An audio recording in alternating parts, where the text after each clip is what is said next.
Praise the lord. પ્રભુ ઈસુના નામમાં આપ સર્વને પ્રેમી સલામ. પ્રભુના વચનોમાંથી શીખવા માંગીએ છીએ.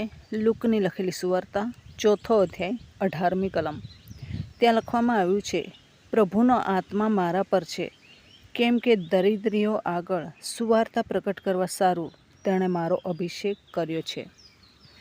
પ્રભુ ઈસુ ખ્રિસ્તને માટે યશાયા પ્રબોધકે જે ભવિષ્યવાણી કરી હતી તે અહીંયા પૂર્ણ થઈ રહેલી છે. પ્રભુ પોતે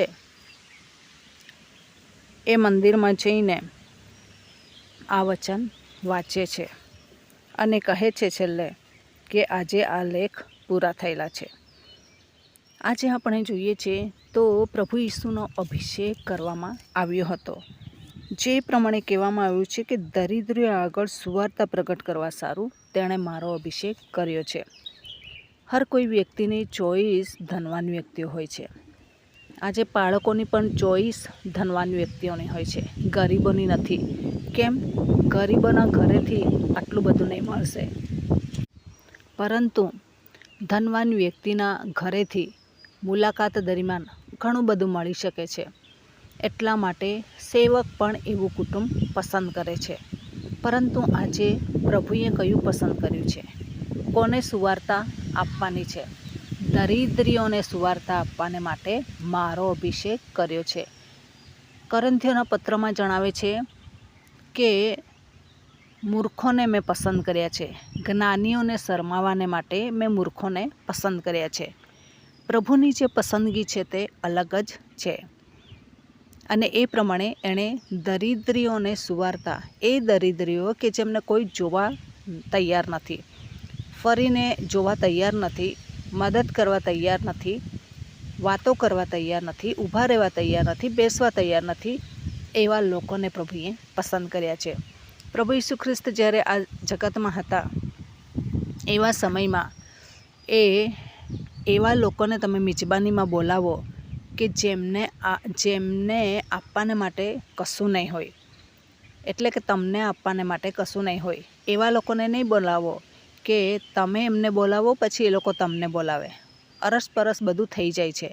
પરંતુ એવા લોકોને બોલાવો કે એ લોકોને તમે ખવડાવો કે જેમની પાસે કશું જ નથી, રિટર્ન તમને બોલાવી શકે નહીં. એવા લોકોને જો તમે બોલાવો છો એનો મતલબ શું છે? કે દરિદ્રીઓ છે, જેમની પાસે કશું જ નથી, એવા લોકોને બોલાવો તો તમને પ્રતિફળ ઘણું બધું મળશે. પરંતુ આજે આપણે અરસપરસ વ્યવહારોમાં ટેવાયેલા છે. મારે ત્યાં આવો પછી તમારે ત્યાં, મારો પ્રસંગ નિભાવો પછી તમારો પ્રસંગ નિભાવીશું, મને મદદ કરો પછી તમને મદદ કરીશ. પ્રભુ એ સિદ્ધાંતની બહાર છે. દરિદ્રીઓની આગળ સુવાર્તા પ્રગટ કરવાને માટે એમનો અભિષેક કર્યો છે. દરિદ્રીઓને પસંદ કરો એનો મતલબ એ નથી કે આપણે ધનવાનોને છોડી દઈએ. જેમ પ્રભુ કહે છે તે પ્રમાણે કરીએ, પરંતુ 75% લોકો એવા વ્યક્તિઓની પસંદગી કરે છે અને દરિદ્રીઓ રહી જાય છે. પરંતુ પ્રભુની જે પસંદગી છે એ પસંદગી તરફ આપણી પણ પસંદગી રાખીએ તો આપણે ઘણા બધા ધનવાન થઈ શકીએ છીએ. પ્રભુ પોતે ધનવાન હતો, હોવા છતાં પણ તેણે ગરીબ હોવાનું પસંદ કર્યું, એના માટે કે એની દરિદ્રતાથી તમે ધનવાન થાઓ.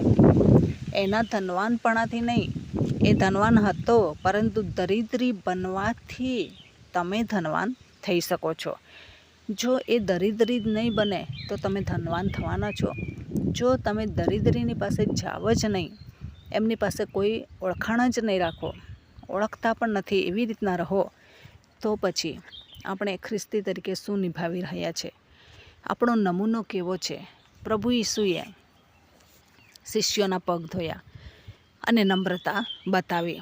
આપણા જીવનમાં નમ્રતા નથી. નીતિવચનના પુસ્તકમાં લખવામાં આવ્યું છે કે દુભાયેલા ભાઈને જીતવો એ શહેર જીતનાર કરતાં ઉત્તમ છે. ગરીબની આગળ નમ્રતા રાખવી એ શહેર જીતનાર કરતાં ઉત્તમ છે. એટલે કે ઘણા બધા હિંમતવાન હોય, શૂરવીર હોય, એ લોકોને જીતવું બહુ આસાન છે. પરંતુ જે નમ્ર છે, ગરીબ છે, એમની આગળ કોઈની એ નથી કે એ લોકોની આગળ નમ્રતા બતાવે, વટ બતાવતા છે. તમે કેટલા ગરીબ, અમે કેટલા ધનવાન. છાસવારે એ ગરીબ લોકોનો અપમાન કરવામાં આવે છે. પ્રભુ બતાવી રહ્યા છે કે હું એ ગરીબોને પસંદ કરું છું. એ ગરીબો પાપ કરે તો પ્રભુએ એમને ન્યાય મરડવાના માટે નથી કીધું કે ગરીબ જોઈને તું એને એના પક્ષમાં ન્યાય એ કરી દેજે, એવું નથી કીધું. ગરીબને જોઈને ન્યાય ન મરડ એમ કરીને કહે છે. પરંતુ જ્યારે આપણને મોકો મળે છે ગરીબોને મદદ કરવા, ગરીબોની આગળ ઉઠવા બેસવાનો, તો આપણા વ્યવહારો કેવા છે, આપણી બોલચાલ કેવી છે, શું સમય આપીએ છીએ કે નથી આપતા. સુંદર ભવ્ય ચર્ચમાં જવાને માટે હર કોઈ વ્યક્તિ તૈયાર થાય છે, પરંતુ ચલ આ ગરીબ વ્યક્તિ છે, ગરીબ લોકો છે, એકદમ ગરીબ છે કે એ લોકો કંઈ ખરીદી પણ નથી શકતા, મીટિંગ પણ નહીં રાખી શકે, એવા લોકોના મંડળીમાં સભ્ય બનીએ એવું કોઈને છે. એક કુટુંબ બહુ ધનવાન હતું અને એ ધનવાન કુટુંબને એવું લાગ્યું કે આ મંડળી ગરીબ છે, અમે એમના ચર્ચના બાંધકામમાં મદદ કરીએ. અને એ લોકોએ મદદ કરી. પછી ત્યાંના સેવકે કીધું કે તમે આટલી બધી રકમ આપેલી છે તો હવે તમે આ મંડળીના સભ્ય બનો. એ લોકો ધનવાન તો છતાં પણ એ નાની મંડળીના સભ્ય બની ગયા. બાળક સાહેબે કીધું એટલા માટે એ મંડળીના સભ્ય બની ગયા અને ગરીબોની સાથે એ લોકો આવી રીતના પ્રભુનું ભજન કરે છે. પરંતુ પ્રભુએ એમના બિઝનેસને એટલો બધો વધાર્યો કે આગળ અને આગળ વધાવી રહ્યો છે. તમે અને હું આપણે હાઈ લેવલના લોકોને પસંદ કરીએ છીએ અને એવા સમયમાં આપણને કોઈ જ પ્રભુ તરફથી આશીર્વાદો મળતા નથી. આજે ગરીબોને મદદ કરીએ, પ્રભુમાં દીન બનીએ. પ્રભુ પોતે ગંદી ગબાણમાં જન્મ લીધો, ગરીબ બનીને આવ્યો, ધનવાન કે મહેલમાં જન્મ લઈને નહીં આવ્યો. એની દરિદ્રતાને જોઈને આપણે પણ નમ્રતાનો પાઠ શીખીએ અને એ પ્રમાણે ચાલીએ. તો આ વચન પ્રમાણે જીવન જીવવા પ્રભુ આપણને સહાય કરે. વચનનો આશીર્વાદ પ્રભુ આપણને સર્વને પૂરો પાડે. આમેન. પ્રાર્થના કરીએ. પ્રભુ, અમે તમારો આભાર માનીએ છીએ, તમારી સ્તુતિ કરીએ છીએ. રાજાઓના રાજા, પ્રભુઓના પ્રભુ તમે છો, દયાના સાગર તમે છો, કરુણામય ઈશ્વર પિતા તમે છો, માર્ગ સત્ય જીવન તમે છો. તમે અમારી સંતાવાની જગ્યા છો.